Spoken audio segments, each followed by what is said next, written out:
비비님들 편안한 쉼 하셨습니까? 6월 넷째 주 월요일 한낮의 여름 날씨를 방불케 하지만 조석으로는 신선한 바람이 기분 좋게 부는 때입니다.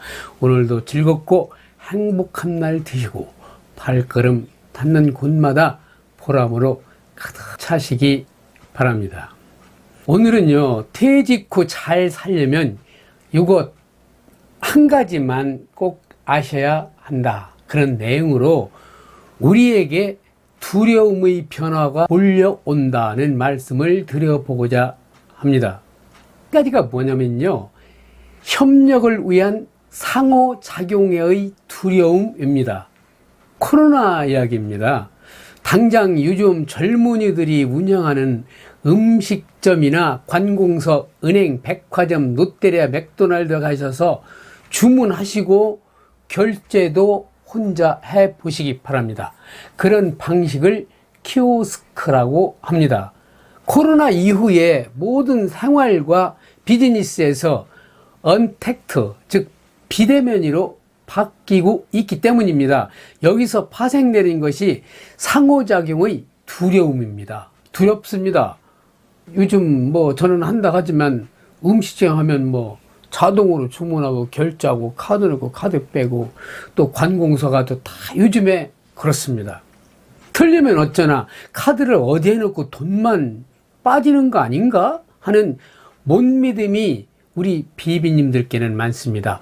컴퓨터 시대에 안 태어나고 30대 때나 나타난 컴퓨터 보고 참 빠르네, 워드 막 이 독수리 타법으로 워드 해보고 이거 참 신기하네, 이렇게 하다가 휴대폰이 나와서 또 전화도 하고 카톡 보고 문자 보내고 필요한 앱을 받아서 유용하게 쓰고 있는 수준입니다, 우리가. 그런데 앞으로 사회적 거리 두기는 생산, 유통, 소비에서 사람의 접촉을 최대한 배제입니다. 상호작용의 두려움이 바로 여기에 있습니다. 사람의 접촉 배제는 우리의 삶의 방식을 송두리째 바꿀 수 있습니다. 우리 생활 방식이 변화되면 그에 따르는 사회 인프라가 바뀌어야 하는데요, 사회 인프라가 바뀌기 위해서는 사회 제도와 법이 또한 바뀌어야 되고, 이런 연쇄적인 작동이 일어나니까 앞으로는 굉장히 변화의 속도가 빨라질 것이라는 얘기입니다. 경제 사회적 변화는 가장 큰 첫 번째 줄기는요, 디지털 트랜스포메이션의 가속화다, 이런 말을 해요. 여기서 디지털 트랜스포메이션이라는 말은요, 상품을 만들고 고객과 만나고 일하는 방식이 디지털로 전부 전환되는 얘기예요. 아까 말씀드렸듯이 맥도날드나 롯데리아 갖고 저희들이 이렇게 버튼을 눌러서 음식을 주문하고 먹고 이렇게 한다는 것이 앞으로 우리가 모든 일상에서는 그런 형태로 되는 것이 디지털 트랜스포메이션이라고 아시면 돼요. 물론 이것은 확실히 맞지는 않습니다만 우리는 이 정도, 우리 은퇴자가 살아가는 법, 그리고 생존하는 법, 이것이 바로 그 속에 포함되어 있다고 볼 수 있습니다. 예를 들어 볼게요. 이렇습니다. 우리가 이제 밥을 먹으려고 하는데 식사 방식입니다. 음식을 구입할 때 우리 시장이나 마트에서 식자재를 사서 그걸로 조리해서 집에서 먹는 편이죠. 아니, 또 식당에 가시면 옛날에는 한 80평 정도 되면은 한 5, 60명이 앉아서 참 오물조물 막 다닥다닥 앉아서 이렇게 먹었지만 지금은 그런 식당에 앞으로는 안 갑니다. 그러면 식당 주인들도 그 정도 식당에 한 2, 30명 이렇게 칸막 해가지고 좌석 배치하려면은 운영비용이 많이 들고 또 세금은 세금보다 많이 들고, 그러니까 자동적으로 음식값을 올려야 되지 않겠습니까? 그러다 보니까 식당이 서서히 없어지기 시작합니다. 칸막이도 해야 되고 또 많이 받으면 사람들이 안 가고, 그러니까 이제 한 가족 단위로 또 친구 4명에 4명 단위로 학교 급식하는 것처럼 칸막이에서 이제 식사를 하고 요즘 식당에 또 그렇게 많이 변해가고 있습니다. 벌써 거리가 서로 떨어져야 되기 때문이죠. 모든 것은 언택트 시대입니다. 컨택트가 아니에요. 서로 떨어져야하고 물리적 이격거리가 넓어야 되고, 그러니까 공간 확보가 되지 않으면 손님이 있어도 못 받게 되지요. 운영비가 오르지요. 당연히 음식값도 엄청 비싸지겠죠. 그러면 사람들은 안 갑니다. 그러니까요, 어떻게 되겠습니까? 식당은 있다고 해도 값이 비싸고, 또 이제 그런 식당이 지금처럼 많은 먹거리 장터가 있는 게 아니라 아마 좀 기업형으로 돼가지고 멀리 어떻게 있겠죠. 그러면 또 예약하고 가야 되니까, 그 예약도 뭐예요? 바로 막 그 휴대폰으로 예약하고, 뭐 예약 고객 번호, 뭐 주문 뭐 해갖고 하려면은 우리 비비님들 식당 가기도 힘들어지지 않겠습니까? 그러니까 그것을 배워야 된다는 얘기예요. 그것을 정말 배우셔야 나중에 혼자 사실 때도 이제 고독사 되지 않으시려면은 그런 걸 배우셔가지고 이제 하셔야 된다는 말씀을 오늘 제가 어줍잖게 드리는 거네요. 그래서 이제 앞으로는 휴대폰으로 열 체크도 하고 건강 상태 QR코드를 입력해서 뭐 어쩌고 저쩌고 하려니 짜증이 나겠죠. 식당도 홀에서보다는 이제 가지 않습니까? 우리 그 젊은 사람들하고 아들, 딸 들어갔을 때 맥도날드 같으면 차 타고 쫙 주문하면 나와서 차에서 받아가지고 집에 와서 먹는 거. 이제 식사, 음식점도 그렇게 됩니다.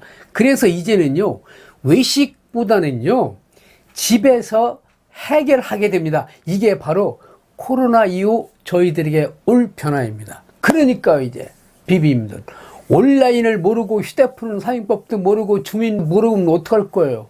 또 은행의 입출금도 전부 온라인으로 하게 되는데, 식당도 이제 차를 타고 가서 식사를 가져오거나 아니면 이제 배달 문화가 엄청나게 발달하겠죠. 이제 배달시켜서 먹는 그런 문화가 반드시 옵니다. 요즘 보고 계시죠? 학교요. 아이들이 학교 못 가니까 어때요? 디지털로 집에서 하잖아요. 그럼 앞으로 학교도 이런 형식이 아닐 수 있습니다. 이제는요. 교사도 학생도 실제 교실이 아닌 디지털 수업에서 만나서 수업을 하잖아요. 이것이 큰 변화고요. 이제는 집이 곧 교실일 수도 있습니다. 공연도 무관중으로 하고 운동도 또 무관중으로 하는 시대가 오고 있습니다. 비비님들 어떻습니까? 이 생각을 하시면 저와 이렇게 같이 대화가 되지 않습니까? 요즘에서요, 구독 버튼 이점에서 한번 콱 눌러주시고요. 조금 어려운 말씀을 드려볼게요. 기업들도 클라우드 기반의 제품이나 서비스를 전면 도입한다고 합니다. 이처럼 쇼핑, 음식, 교육, 기업, 이 모든 접점에서요, 비대면이기 때문에 빠르게 증가하고 있는 언택트 시대에 우리가 꼭 살려면요, 디지털 트랜스포메이션에서 예외가 될 수 없습니다. 그래서요, 쉽게 생각해서요, 디지털 트랜스포메이션이 뭐냐면요, 일반 이런 우리가 생각하는 기업들도요, 전부 IT 기업으로 변신한다는 얘기예요. 여기서 말하는 IT 기업이요, 모든 생산 제품이나 이 서비스 이런 것들이 전부 이제 디지털화, IT화 된다는 얘기죠. 그것이 요즘에 조금 깊게 들어 대표적 사례가 아마존이라는 그런 플랫폼입니다. 아무튼 일반 회사가 모두 디지털화 되어서 영업을 하고 우린 그걸 알아야 하는 세상으로 변화되므로 이제 배우기 어려우셔도 서서히 배우시는 게 좋습니다. 오늘은 여기까지고요. 너무 내용이 딱딱해서 죄송합니다. 다음 영상은요, 우리가 디지털 시대를 살아갈 때 유튜버 꼭 필요합니다. 그래서 유튜버 배우는 시간으로 바로 이어지겠습니다.